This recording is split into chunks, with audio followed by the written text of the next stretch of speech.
ನಮಸ್ಕಾರ ಸ್ನೇಹಿತರೆ, welcome to VPIS academy YouTube channel. ನಾನು ವೆಂಕಟೇಶ್ ಪಾಟೀಲ್ ಅಂತ. ನಾವು ಲಾಸ್ಟ್ ಕ್ಲಾಸ್ಗಳಿಂದ ಡಿಸ್ಕಸ್ ಮಾಡ್ತಾ ಇದ್ವಿ ಕರ್ನಾಟಕ ಆರ್ಥಿಕ ಸಮೀಕ್ಷೆ 2025-26ಕ್ಕೆ ಸಂಬಂಧಪಟ್ಟಂತ ಬಹು ಆಯ್ಕೆ ಪ್ರಶ್ನೆಗಳನ್ನ. ಇದು ಒಂದು 12ನೇ ಕ್ಲಾಸ್ ಆಗಿದೆ. ಆಲ್ರೆಡಿ 12ನೇ ಪಾಠ ಆಗಿದೆ. ಆಲ್ರೆಡಿ ನಾವು 11 ಪಾಠಗಳನ್ನು ಕಂಪ್ಲೀಟ್ ಮಾಡಿದ್ವಿ. ಅವುಗಳನ್ನ ಕೂಡ ನೀವು ನನ್ನ ಒಂದು VPIS academy YouTube channel play list ಹೋಗಿ ಆಕ್ಸೆಸ್ ಮಾಡ್ಕೊಳ್ಬಹುದು. ಓಕೆ, ಸೊ ಇವತ್ತು ನೋಡ್ತಾ ಹೋಗೋಣ 8ನೇ ಅಧ್ಯಾಯ ಆಗಿರುವಂತ ಕೈಗಾರಿಕೆ ಅಥವಾ ಇಂಡಸ್ಟ್ರಿ ಅಂತ ಟಾಪಿಕ್ ಸಂಬಂಧಪಟ್ಟಂತ MCQಗಳನ್ನ ಇವತ್ತಿನ ಕ್ಲಾಸಲ್ಲಿ ಡೀಟೇಲ್ಡ್ ಆಗಿ ಡಿಸ್ಕಸ್ ಮಾಡ್ತಾ ಹೋಗೋಣ. Once again welcome to VPIS academy YouTube channel. Okay, yes, ನೋಡ್ತಾ ಹೋಗೋಣ. ಫಸ್ಟ್ 212ನೇ ಪ್ರಶ್ನೆ. ಆಲ್ರೆಡಿ ನಾವು 211 ಪ್ರಶ್ನೆಗಳನ್ನ ಕಂಪ್ಲೀಟ್ ಮಾಡಿದ್ದೀವಿ. ಈ ಕೆಳಗಿನವುಗಳಲ್ಲಿ ಯಾವ ಹೇಳಿಕೆಯು ತಪ್ಪಾಗಿದೆ ಅಂತ ಕೊಟ್ಟಿದ್ದಾರೆ. So which of the following statement is incorrect ಅಂತ ಕೇಳ್ತಾರೆ. ನೋಡ್ತಾ ಹೋಗೋಣ. ಸುಸ್ಥಿರ ಅಭಿವೃದ್ಧಿ ಗುರಿಗಳ ಭಾರತ ಸೂಚ್ಯಂಕವನ್ನ ನೀತಿ ಆಯೋಗ ಪ್ರಕಟಿಸಿದೆ ಅಂತ ಕೊಟ್ಟಿದ್ದಾರೆ. ಅಂದ್ರೆ the sustainable development goals India index is published by the NITI Aayog ಅಂತ ಕೊಟ್ಟಿದ್ದಾರೆ. ಎಸ್, ಇದು ಸರಿಯಾಗಿದೆ. ಏನಂದ್ರೆ SDG ಒಂದು ಇಂಡಿಯಾ ಇಂಡೆಕ್ಸ್ ಇದೆಯಲ್ಲ, ಇದನ್ನ ಯಾರು ಪಬ್ಲಿಷ್ ಮಾಡ್ತಾರೆ? Published by the NITI Aayog ಆಗಿದೆ. ಸೊ ಹಾಗಾಗಿ ನಮಗೆ ಫಸ್ಟ್ ಹೇಳಿಕೆ ಸರಿಯಾಗಿದೆ. ಅದೇ ರೀತಿ ಸುಸ್ಥಿರ ಅಭಿವೃದ್ಧಿ ಗುರಿಗಳು ಎಷ್ಟು ಅಂತಂದ್ರೆ ಟೋಟಲ್ ಆಗಿ ಅದು 17 ಇದೆ, 18 ಅಲ್ಲ. ಇಲ್ಲಿ ಎಷ್ಟು ಕೊಟ್ಟಿದ್ದಾರೆ? 18 ಕೊಟ್ಟಿದ್ದಾರೆ. ಹಾಗಾಗಿ ಏನಾಗುತ್ತೆ ನಮಗೆ ಆಪ್ಷನ್ ಬಿ ತಪ್ಪಾಗುತ್ತೆ. ಓಕೆ, SDG ಏನಂದ್ರೆ ಎಷ್ಟಿದೆ ಟೋಟಲ್ ಆಗಿ? ಸೊ 17 ಗೋಲ್ಸ್ಗಳಿದೆ, 18 ಅಲ್ಲ. ಸೊ ಏನಾಗುತ್ತೆ ನಮಗೆ ಬಿ ಸ್ಟೇಟ್ಮೆಂಟ್ ತಪ್ಪಾಗುತ್ತೆ. ಮೂರನೇ ನೋಡಿ, ಸುಸ್ಥಿರ ಅಭಿವೃದ್ಧಿ ಗುರಿಗಳ ಭಾರತ ಸೂಚ್ಯಂಕದಲ್ಲಿ SDG 9 ಅಂತ ಬರುತ್ತಲ್ಲ, ಅದರಲ್ಲಿ ಕರ್ನಾಟಕ 7ನೇ ಸ್ಥಾನ ಅಂತ ಕೊಟ್ಟಿದ್ದಾರೆ. ಎಸ್, ಇದು ಕರೆಕ್ಟ್ ಆಗಿದೆ. ಆಮೇಲೆ ಡಿ ಆಪ್ಷನ್ ನೋಡಿ ತಗೋಣ. ಸುಸ್ಥಿರ ಅಭಿವೃದ್ಧಿ ಗುರಿ 9 ಅಥವಾ SDG 9 ಇದೇನತ್ತೆ? ಕೈಗಾರಿಕೆ, ನಾವೀನ್ಯತೆ, ಮೂಲಸೌಕರ್ಯ ಅಂತ ಕರೀತಾರೆ. ಅಂದ್ರೆ SDG ಏನ್ ಹೇಳುತ್ತೆ? So on industry, innovation, infrastructure ಬಗ್ಗೆ ಕೊಡುತ್ತೆ. ಸೊ ಹಾಗಾಗಿ ಇದು ಕೂಡ ಸರಿಯಾಗುತ್ತೆ. ನಮ್ಗೆ ಇಲ್ಲಿ ಏನು ಕೊಟ್ಟಿದ್ದಾರೆ? ತಪ್ಪಾದ ಹೇಳಿಕೆ ಯಾವ್ದಾಗುತ್ತೆ? ಆಪ್ಷನ್ ಬಿ ಕರೆಕ್ಟ್ ಆಗುತ್ತೆ. ಸೊ ಹಾಗಾಗಿ option B is right answer ಆಗುತ್ತೆ. ಓಕೆ, ನೋಡಿ ನೋಡ್ತಾ ಹೋಗೋಣ. ನಮಗೆ ಸರದಿ ಮೆನ್ಷನ್ ಮಾಡ್ತಾ ಹೋಗ್ತಾರೆ. ಏನು ಈ ಒಂದು ಸಸ್ಟೈನಬಲ್ ಡೆವಲಪ್ಮೆಂಟ್ ಗೋಲ್ ಅಥವಾ ಸುಸ್ಥಿರ ಅಭಿವೃದ್ಧಿ ಗೋಲ್ ಇದೆಯಲ್ಲ, ಇದನ್ನಂತ ಏನ್ ಮಾಡಿದ್ದಾರೆ? ಆಕ್ಚುಲಿ ಇದನ್ನ ವಿಶ್ವಸಂಸ್ಥೆ ಏನ್ ಮಾಡಿದೆ ಅಂದ್ರೆ 2015ರಿಂದ 2030 ಅಂದ್ರೆ ಆಕ್ಚುಲಿ ಸುಮಾರು 17 ಗುರಿಗಳನ್ನ ಈಡೇರಿಸುವಂತದ್ದು ಈ ಒಂದು SDG ಮುಖ್ಯ ಉದ್ದೇಶವಾಗಿದೆ. ಓಕೆ, ಅದೇ ರೀತಿ ನಮ್ಮ ದೇಶದಲ್ಲಿ ಬಂದಾಗ ಏನಾಗುತ್ತೆ? ನೀತಿ ಆಯೋಗ ಏನ್ ಮಾಡುತ್ತೆ? ಇದನ್ನು ಪ್ರತಿ ವರ್ಷ ಈ ಒಂದು ಭಾರತದ ಸುಸ್ಥಿರ ಅಭಿವೃದ್ಧಿ ಗುರಿಗಳ ಸೂಚ್ಯಂಕವನ್ನ ಪ್ರಕಟ ಮಾಡ್ತಾ ಹೋಗುತ್ತೆ. ಹಾಗಾಗಿ ಏನು 2023-24 ಒಂದು ವರದಿ ರಿಲೀಸ್ ಮಾಡಿದೆಯಲ್ಲ, ಅದರಲ್ಲಿ ಏನಂದ್ರೆ ನಮ್ಮ ರಾಜ್ಯ ಏನ್ ಮಾಡಿದೆ? ಸೊ SDG 9 ಇದೆಯಲ್ಲ, ಅಂದ್ರೆ ಕೈಗಾರಿಕೆ, ನಾವೀನ್ಯತೆ, ಮೂಲಸೌಕರ್ಯ ಆಗಿದೆ. ಸೊ ನೋಡಿ 100 ಅಂಕಗಳು ಎಷ್ಟು ಅಂತಂದ್ರೆ 62 ಅಂಕಗಳಿಂದ 7ನೇ ಸ್ಥಾನ ಪಡ್ಕೊಂಡಿರೋದಾಗಿದೆ. ಗೊತ್ತಿರಬೇಕಾಗುತ್ತೆ. ಓಕೆನಾ? ಸೊ ಹಾಗಾಗಿ ಏನಾಗಿದೆ ನಮ್ಗೆ ಇಲ್ಲಿ? ಸೊ ಟೋಟಲ್ ಆಗಿ ಇಲ್ಲಿ ಎಷ್ಟು ಇರುವಂತದ್ದು ಗುರಿಗಳಾಗಿದೆ? 17 ಇದೆ, ಬಟ್ ಇಲ್ಲಿ 18 ಕೊಟ್ಟಿದ್ದಾರೆ. ಸೊ ಹಾಗಾಗಿ ಏನಾಗುತ್ತೆ? Option so B is a wrong statement ಆಗುತ್ತೆ. ಓಕೆ, ಇದು ಟೋಟಲ್ ಆಗಿರುವಂತದ್ದು 17 ಗುರಿಗಳಿರುವಂತದ್ದಾಗಿದೆ. Okay, yes. ಸೊ ಹಾಗಾಗಿ ಆಪ್ಷನ್ ಬಿ ಕರೆಕ್ಟ್ ಆಗುತ್ತೆ. ನೆಕ್ಸ್ಟ್ ನೋಡ್ ತಗೋಣ. 213ನೇ ಪ್ರಶ್ನೆ. ಉದ್ಯಮ ಪೋರ್ಟಲ್ ಕೆಳಗಿನ ಯಾವುದಕ್ಕೆ ಸಂಬಂಧಪಟ್ಟಿದೆ ಅಂತ ಕೊಟ್ಟಿದ್ದಾರೆ. ದ ಉದ್ಯಮ ಪೋರ್ಟಲ್ ಈಸ್ ರಿಲೇಟೆಡ್ ಅಂತ ಕೇಳ್ತಾರೆ. ನೋಡಿ, ಉದ್ಯಮ ಪೋರ್ಟಲ್ ಇದೆಯಲ್ಲ, ಇದು ವಿಶೇಷವಾಗಿ ಈ ಮೈಕ್ರೋ ಸ್ಮಾಲ್ ಮೀಡಿಯಂ ಎಂಟರ್ಪ್ರೈಸ್ ಅಂತ ಕರೀತಾರೆ. So micro small medium enterprise ಅಂತ ಕರೀತಾರೆ. ಅಂದ್ರೆ ಸೂಕ್ಷ್ಮ, ಸಣ್ಣ, ಮಧ್ಯಮ ಒಂದು ಉದ್ಯಮಗಳಂತ ಕರಿತೀವಿ ನಾವು, ಅಲ್ವಾ? ಇದಕ್ಕೆ ಸಂಬಂಧಪಟ್ಟ ಒಂದು ಪೋರ್ಟಲ್ ಅಂತ ಕರೀತಾರೆ. That is called the option B correct ಆಗ್ತಾ ಹೋಗುತ್ತೆ. Okay, so option be that is MSME correct ಆಗ್ತಾ ಹೋಗುತ್ತೆ. ನೋಡಿ ನೋಡ್ತಾ ಹೋಗೋಣ. ಏನು ಈ ಉದ್ಯಮ ಪೋರ್ಟಲ್ ಇದೆಯಲ್ಲ, ಇದು ವಿಶೇಷವಾಗಿ MSMEಗಳಿಗೆ ಸಂಬಂಧಪಟ್ಟಂತ ಒಂದು ಏನಾಗಿದೆ? ಆನ್ಲೈನ್ ಪೋರ್ಟಲ್ ಆಗಿದೆ. ಹೌದಾ? ಸೊ ಹಾಗೆ ನೋಡ್ತಾ ನೋಡಿ ಇಲ್ಲಿ ಸೂಕ್ಷ್ಮ, ಸಣ್ಣ, ಮಧ್ಯಮ ಉದ್ಯಮ ಅಂತ ಕರಿತೀವಿ ನಾವು, ಅಥವಾ MSME ಅಂತ ಕರೀತಾರೆ. ಇದೇನಂದ್ರೆ ಆಕ್ಚುಲಿ ನಮಗೆ ಅಗ್ರಿಕಲ್ಚರ್ ಬಿಟ್ರೆ ಅದರ ನಂತರ ಬರುವಂತದ್ದು ವೆರಿ ಇಂಪಾರ್ಟೆಂಟ್ ಒಂದು ಜಾಬ್ ಕ್ರಿಯೇಷನ್ ಒಂದು ಸೆಕ್ಟರ್ ಅಂತ ಕರಿತಾ ಹೋಗ್ತಾರೆ. ಹೌದಲ್ವಾ? ಸೊ ಏನ್ ಮಾಡಿದ್ರೆ ಇದಕ್ಕೋಸ್ಕರ ಒಂದು ಉದ್ಯಮ ಪೋರ್ಟಲ್ ಮಾಡಿದ್ದಾರೆ. ಯಾವ್ದು? ಉದ್ಯಮ ತಂತ್ರಾಂಶ ಅಥವಾ ಉದ್ಯಮ ಪೋರ್ಟಲ್ ಮಾಡಿದರೆ ಇದ್ರ ಮುಖಾಂತರ ಏನಂದ್ರೆ MSMEಗಳನ್ನ ರಿಜಿಸ್ಟ್ರೇಷನ್ ಮಾಡ್ಕೋಬಹುದು, ಎಲ್ಲ ಕೂಡ ಅವಕಾಶ ಕೊಡ್ತಾ ಹೋಗುತ್ತೆ. ಹಾಗಾಗಿ ನಮ್ಮ ದೇಶದಲ್ಲಿ ಇಲ್ಲಿ ಬಂದಾಗ ಎಷ್ಟು ಅಂದ್ರೆ ಸುಮಾರು ಎಷ್ಟು 24.86 ಲಕ್ಷ ಅಂದ್ರೆ MSMEಗಳು ಏನಾಗಿದೆ ನೋಂದಣಿ ಅಂತ ಹೇಳ್ತಾ ಹೋಗ್ತಾರೆ. ಓಕೆನಾ? ನೋಡಿ ಅಂದ್ರೆ ಸುಮಾರು ಸೂಕ್ಷ್ಮ ಉದ್ಯಮಗಳು ಎಷ್ಟಿದೆ ನೋಡಿ? 24.53 ಲಕ್ಷ ಇದೆ. ಸಣ್ಣ ಉದ್ಯಮಗಳು ಎಷ್ಟಿದೆ ನೋಡಿ?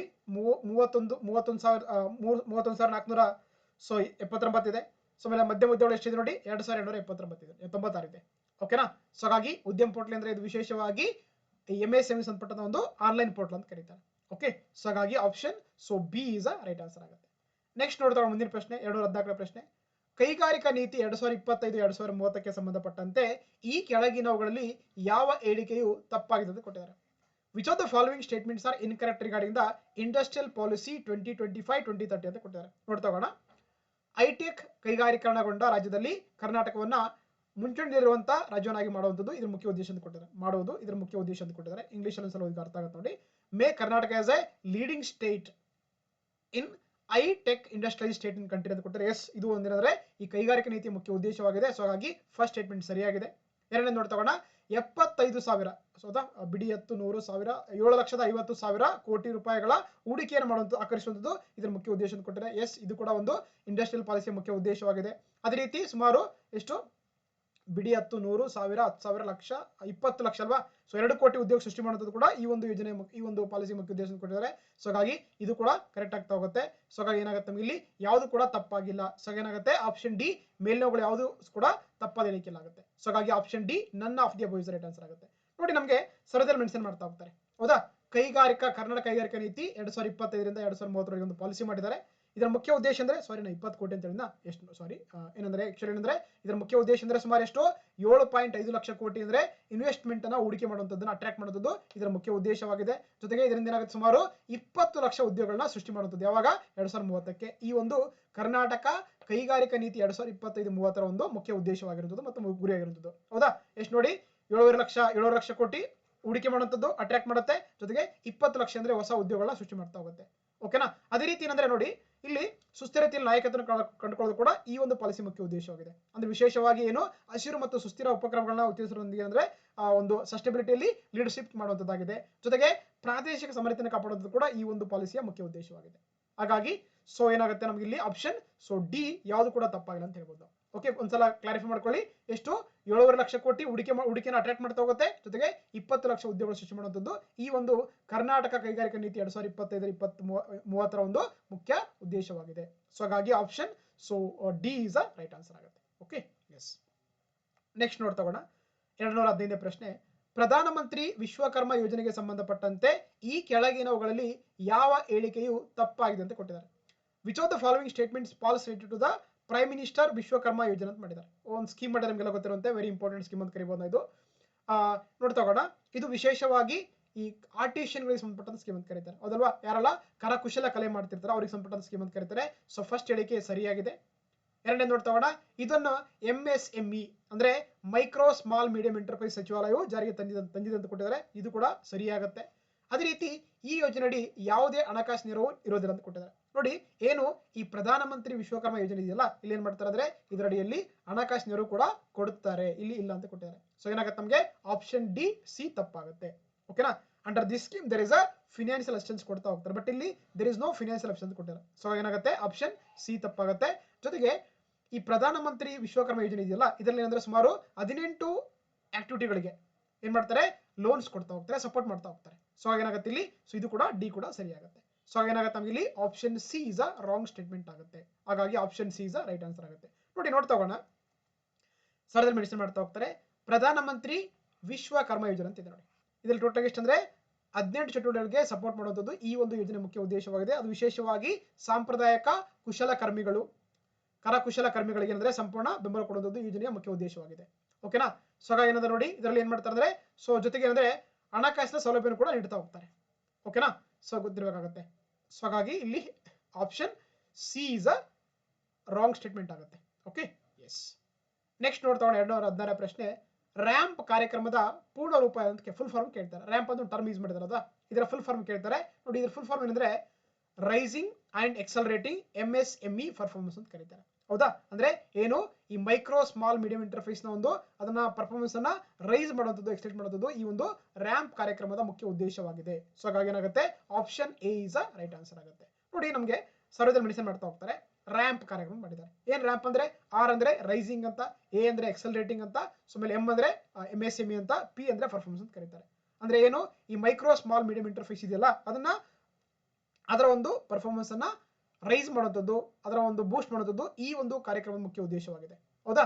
ಸೊ ಹಾಗಾಗಿ ಏನಂದ್ರೆ ಅಲ್ಲಿ ಅವುಗಳಿಗೆ ವಿಶೇಷವಾಗಿ ಮಾರುಕಟ್ಟೆ ಪ್ರವೇಶ ಕೊಡುವಂಥದ್ದು, ಅವುಗಳೊಂದು ಕಾಂಪಿಟಿವಿಟಿಯನ್ನ ಜಾಸ್ತಿ ಮಾಡುವಂಥದ್ದು, ಅವುಗಳಿಗೆ ಲೋನ್ ಫೆಸಿಲಿಟಿ ಕೊಡುವಂಥದ್ದು, ನವೀನತೆ ಮತ್ತು ತಂತ್ರಜ್ಞಾನ ಅಳವಡಿಸಿಕೊಳ್ಳಕ್ಕೆ ಅಂದ್ರೆ ಸಾಕಾರ ಮಾಡುವಂಥದ್ದು ಏನಂದ್ರೆ ಆಕ್ಚುಲಿ ಈ ಒಂದು ರ್ಯಾಂಪ್ ಕಾರ್ಯಕ್ರಮ ಮುಖ್ಯ ಉದ್ದೇಶವಾಗಿದೆ. ಇದು ವಿಶೇಷವಾಗಿ so micro small medium enterprises ಸೆಕ್ಟರ್ಗೆ ಸಂಬಂಧಪಟ್ಟಂತ ಒಂದು ಸ್ಕೀಮ್ ಅಂತ ಕರಿತೀವಿ ನಾವು. ಸೊ ಹಾಗಾಗಿ ಅದನ್ನ ರ್ಯಾಂಪ್ ಅಂತ ಕರೀತಾರೆ. ಹಾಗಾಗಿ option A is a right answer ಆಗುತ್ತೆ. Okay, yes. ನೆಕ್ಸ್ಟ್ ನೋಡ್ತಾ 217 ಪ್ರಶ್ನೆ.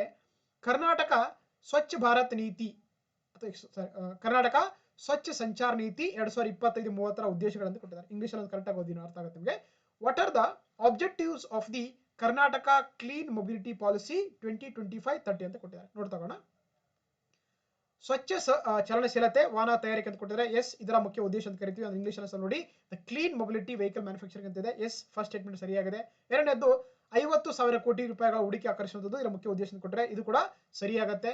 ಸರಿಸುಮಾರು 1 ಲಕ್ಷ ಹೊಸ ಉದ್ಯೋಗ ಸೃಷ್ಟಿ ಮಾಡೋದು ಕೂಡ ಇದರ ಮುಖ್ಯ ಉದ್ದೇಶ ಅಂತ ಕೊಟ್ಟಿದ್ದಾರೆ. ಸೊ ಹಾಗಾಗಿ ಇದು ಕೂಡ ಸರಿಯಾಗ್ತಾ ಹೋಗುತ್ತೆ. ಹಾಗಾಗಿ ಇಲ್ಲಿ ಏನಾಗುತ್ತೆ, ಎಲ್ಲವೂ ಕೂಡ ಸರಿಯಾಗಿದೆ. ಹಾಗಾಗಿ ಆಪ್ಷನ್ ಡಿ ಮೇಲ್ನೆ ಎಲ್ಲವೂ ಅಥವಾ all of the above is right answer ಆಗುತ್ತೆ. ಓಕೆ, ನೋಡ್ತಾ ನೋಡಿ ಸರದಲ್ಲಿ ಮೆನ್ಷನ್ ಮಾಡ್ತಾ ಹೋಗ್ತಾರೆ. ಸೊ ಕರ್ನಾಟಕ ಕ್ಲೀನ್ ಮೊಬಿಲಿಟಿ ನೀತಿ 2025-30 ಮಾಡಿದ್ದಾರೆ. ಓಕೆನಾ, ಇದರ ಮುಖ್ಯ ಉದ್ದೇಶ ಅಂದ್ರೆ 50,000 ಕೋಟಿಗಳ ಹೂಡಿಕೆಯನ್ನ ಆಕರ್ಷಿಸುವಂತದ್ದು, ಜೊತೆಗೆ 1 ಲಕ್ಷ ಹೊಸ ಉದ್ಯೋಗಗಳ ಸೃಷ್ಟಿ ಮಾಡುವಂತದ್ದು ಈ ಒಂದು ನೀತಿಯ ಮುಖ್ಯ ಉದ್ದೇಶವಾಗಿದೆ. ಓಕೆನಾ, ಸೊ ಹಾಗಾಗಿ ಇದು ಇಂಪಾರ್ಟೆಂಟ್ ಆಗ್ತಾ ಹೋಗುತ್ತೆ. ಜೊತೆಗೆ ಇಲ್ಲಿ ಅಂದ್ರೆ ಕೌಶಲ್ಯಪೂರ್ವ ಕಾರ್ಯಪಡೆಯನ್ನ ರಚಿಸುವಂತದ್ದು, ಪೋಷಿಸುವಂತದ್ದು ಕೂಡ ಈ ಒಂದು ಕಾರ್ಯಕ್ರಮದ ಮುಖ್ಯ ಉದ್ದೇಶ ಅಂತ ಕರಿತೀವಿ ನಾವು. ಓಕೆನಾ, ಸೊ ಹಾಗಾಗಿ ಏನಾಗುತ್ತೆ, ನಮಗೆ ಇಲ್ಲಿ ಕೊಟ್ಟಂತ ಎಲ್ಲವೂ ಕೂಡ ಉದ್ದೇಶಗಳಾಗಿದೆ. ಹಾಗಾಗಿ option D is right answer ಆಗುತ್ತೆ. ನೆಕ್ಸ್ಟ್ ನೋಡ್ತಾ 2018 ಪ್ರಶ್ನೆ. ಕರ್ನಾಟಕ ಉದ್ಯೋಗ ಮಿತ್ರವು ಇದಕ್ಕೆ ಸಂಬಂಧಪಟ್ಟಿದಂತೆ ಕೊಟ್ಟಿದ್ದಾರೆ. ದ ಕರ್ನಾಟಕ ಉದ್ಯೋಗ ಮಿತ್ರ ಈಸ್ ರಿಲೇಟೆಡ್ ಅಂತ ಕೇಳ್ತಾರೆ. ನೋಡ್ತಾ ಹೋಗೋಣ. ಸೊ ನೋಡಿ, ಕೈಗಾರಿಕಾ ಅಭಿವೃದ್ಧಿಯನ್ನ ಉತ್ತೇಜಿಸುವಂತದ್ದು, ಪ್ರಮೋಟ್ ದ ಇಂಡಸ್ಟ್ರಿಯಲ್ ಡೆವಲಪ್ಮೆಂಟ್ ಇದೆಯಲ್ಲ, ಇದು ಕೂಡ ಏನಾಗಿದೆ, ಕರ್ನಾಟಕ ಉದ್ಯೋಗ ಮಿತ್ರದ ಒಂದು ಮುಖ್ಯ ಉದ್ದೇಶ ಆಗಿದೆ. ಹಾಗಾಗಿ ಫಸ್ಟ್ ಸ್ಟೇಟ್ಮೆಂಟ್ ಸರಿಯಾಗಿದೆ. ಅದೇ ರೀತಿ ಸುಗಮವಾಗಿ ವಾಣಿಜ್ಯ ನಡೆಸಲು ಅನುಕೂಲ ಮಾಡಿಕೊಡುವಂಥದ್ದು, ಅಂದ್ರೆ facilitate is of doing business ಅಂತ ಕೊಟ್ಟರೆ ಇದು ಕೂಡ ಅದರ ಒಂದು ಮುಖ್ಯ ಉದ್ದೇಶವಾಗಿದೆ. ಜೊತೆಗೆ ಉದ್ಯೋಗ ಸೃಷ್ಟಿ ಮಾಡುವಂಥದ್ದು, ಎಂಪ್ಲಾಯ್ಮೆಂಟ್ ಜನರೇಷನ್ ಮಾಡುವಂಥದ್ದು ಕೂಡ ಏನಾಗಿದೆ, ಈ ಒಂದು ಕರ್ನಾಟಕ ಉದ್ಯೋಗ ಮಿತ್ರದ ಮುಖ್ಯ ಉದ್ದೇಶವಾಗಿದೆ. ಹಾಗಾಗಿ ಇಲ್ಲಿ ಕೊಟ್ಟಂತ ಎಲ್ಲವೂ ಕೂಡ ಸರಿಯಾಗಿದೆ. ಹಾಗಾಗಿ ಆಪ್ಷನ್ ಡಿ ಮೇಲ್ನೆ ಎಲ್ಲವೂ ಅಥವಾ all of the above is right answer ಆಗುತ್ತೆ. ನೋಡಿ, ನಮಗೆ ಮೆನ್ಷನ್ ಮಾಡ್ತಾ ಹೋಗ್ತಾರೆ ಸರ್ವೇದಲ್ಲಿ ಕರ್ನಾಟಕ ಉದ್ಯೋಗ ಮಿತ್ರ ಅಂತ ಮಾಡಿದ್ದಾರೆ. ಏನಿದು, ಇದೊಂದು ಕರ್ನಾಟಕ ಸರ್ಕಾರದ ಪ್ರಮುಖ ಉತ್ತೇಜನ ಸಂಸ್ಥೆಯಾಗಿದ್ದು ಕೈಗಾರಿಕಾ ಅಭಿವೃದ್ಧಿಯನ್ನ ಉತ್ತೇಜಿಸುವಂತದ್ದು, ಜೊತೆಗೆ ರಾಜ್ಯದಲ್ಲಿ ವ್ಯವಹಾರ ಸುಲಭಗೊಳಿಸ್ಕೊಂಡ್ರೆ ಈ ಒಂದು ಯೋಜನೆ ಮಾಡ್ತಾ ಹೋಗ್ತಾರೆ.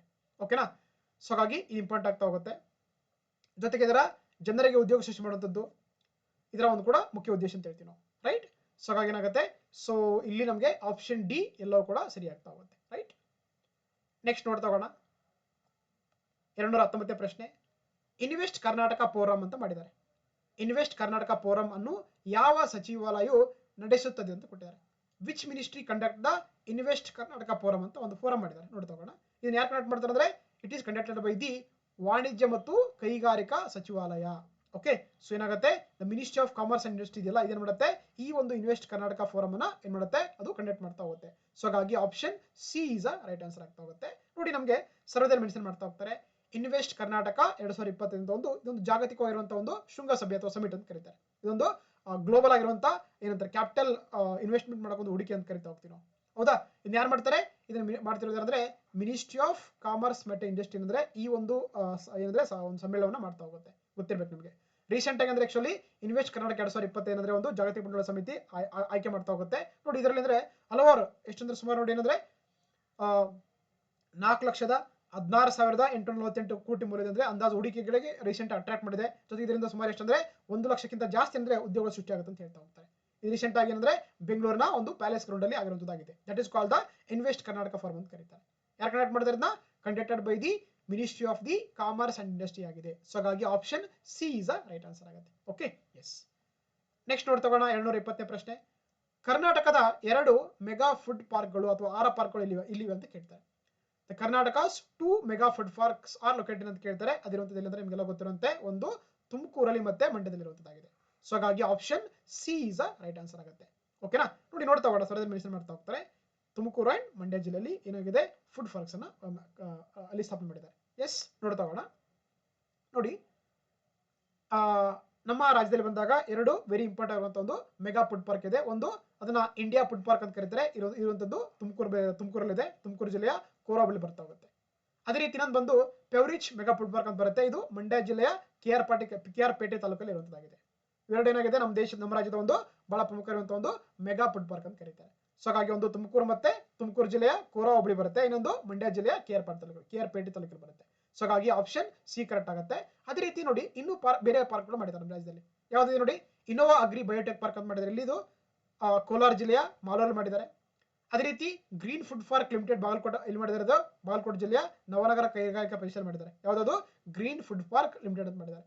ಅದೇ ರೀತಿ ಅಕ್ಷಯ ಫುಡ್ ಪಾರ್ಕ್ ಅಂತ ಮಾಡಿದ್ದಾರೆ. ಇಲ್ಲಿ ಅದು ಹಿರಿಯೂರು ಮಾಡಿದ್ದಾರೆ, ಚಿತ್ರದುರ್ಗ ಹಿರಿಯೂರಲ್ಲಿ ಮಾಡಿದ್ದಾರೆ.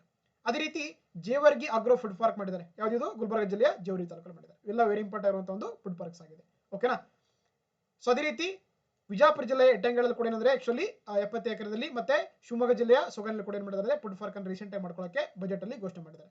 ಅದೇ ರೀತಿ ಇನ್ನು ಕಲಬುರಗಿ ಇದೆಯಲ್ಲ ಅಲ್ಲಿ ಕೂಡ ಒಂದು ಪಾರ್ಕ್ ಮಾಡಿದ್ದಾರೆ, ಅದ್ಯಾವುದು PM ಮಿತ್ರ ಪಾರ್ಕ್ ಅಂತ ಕರೀತಾರೆ.